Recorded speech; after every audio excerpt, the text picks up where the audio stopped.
Welcome to the Language in Motion podcast, where we share inspiration, tips, and tricks from stories of success and failure on the language learning journey. Our next guest is Nate. Nate is fluent in Portuguese and French and also speaks Spanish and Swahili. Welcome, Nate. Thank you for being here. Thank you for having me. So, can you tell me a bit about your experience as a language learner? Yeah, sure. My experience actually was, I think, a bit unconventional compared to at least what a lot of American language learners experience, in that I started studying actually pretty early. When I was about 11 years old, I was actually going to a public school, but I was lucky in that this school started teaching us early on. Mm-hmm. And so from an early age, I was exposed to language when I had a more developmentally elastic brain, which helped me absorb the language pretty easily, but also absorb the kind of structured method that you need for learning a language in general. Like, what are the initial components or the key components you need to start with, and then how do you build from there? And that was a skill that I was able to develop early on that's been useful. Particularly with Spanish and Swahili, I'm self-taught with both of those. With Spanish, I was actually living in Uruguay at the time, and then I went on a 2-week trip to Kenya, so I sort of did some self-teaching before that. And in both instances, I applied the same technique that I was given when I was 11 years old, and it made for a pretty quick process, at least, to be able to get to the point where I could communicate on some level. Mm-hmm. So how would you break down that process? Yeah, so it's a combination of a few things. One for me is at least I have found personally, learning the grammar and syntax as early on as possible really makes a big difference. It helps you understand the logic of the language, and that really starts to help you understand how you piece together all these different components, like vocabulary, like verb conjugation. And so starting with that as a base, I then focused a lot on verb conjugation, because most languages, they have pretty standardized patterns for most of their regular verbs, at least. And I found the sooner I could get those patterns down, there's sort of an exponential ability that you get, because you can take a verb, maybe not even having seen it before, and already know how to use it in a sentence, and from there it was memorizing vocabulary, basically.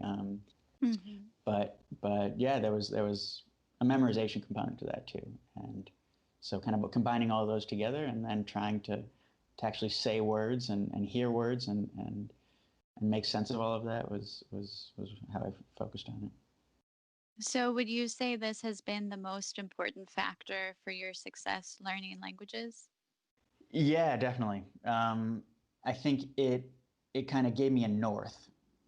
Learning a language can be an overwhelming task when you're at day one, and so having that framework or having that map that I could follow was really good for hitting the ground running, so to speak. And what aspects were particularly challenging for you when learning Portuguese and French, and how did you overcome these challenges? Yeah, I mean, to be honest, I would say I faced a lot more challenge with Portuguese. Like I said, I was pretty young when I started studying French, and so my brain just kind of absorbed it better.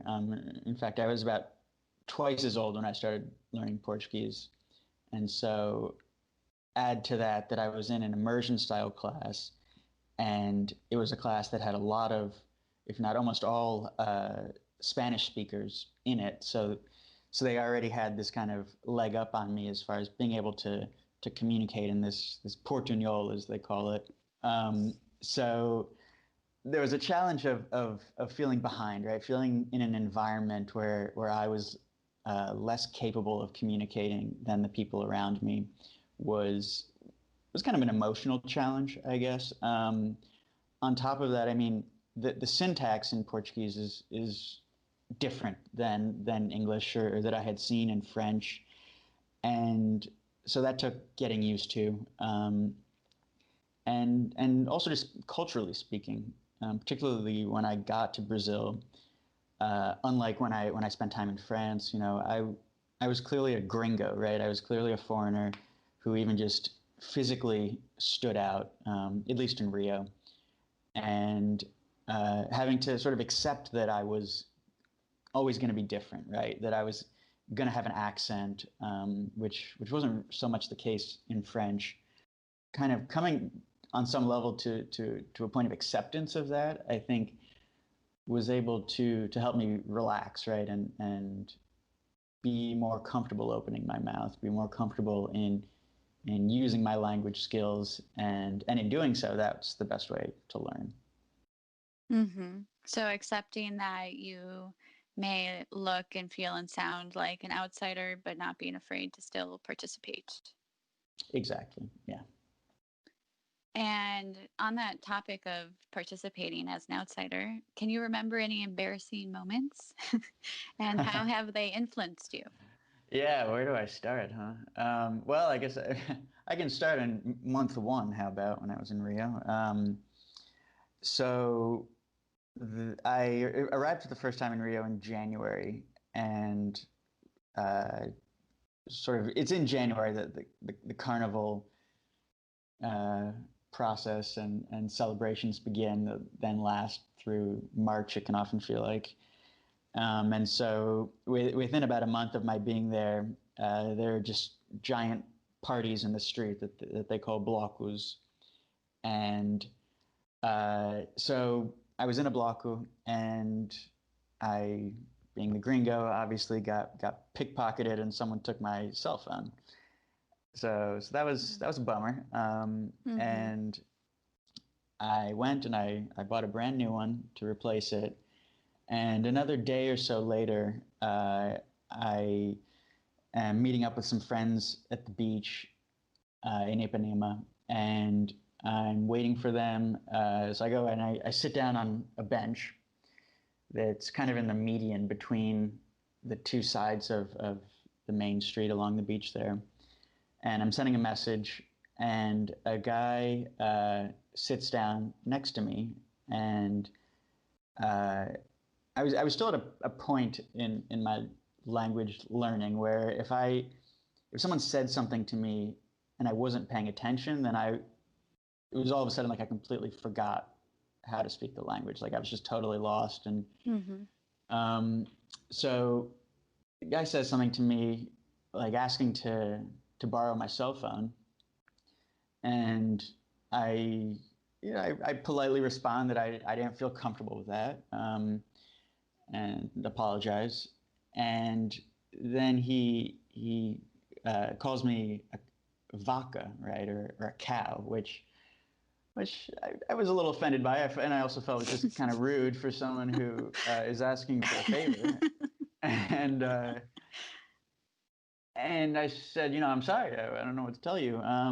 And he keeps saying things, and you know, I'm just really lost. And at some point, he finally says, "knifey," which is in English. Yeah, right. And it was at that point that I realized he hadn't said vaca, he had said faca, which is the Portuguese word for knife. And I looked down, and then I noticed his hands, and then I handed him my cell phone, and he went on his way. So I learned the word for faca, and I learned the proper pronunciation of it, and that guy got to practice his English, so it was a win-win, I guess, as far as language learning. Yeah, except for your cell phone, but Except for yeah.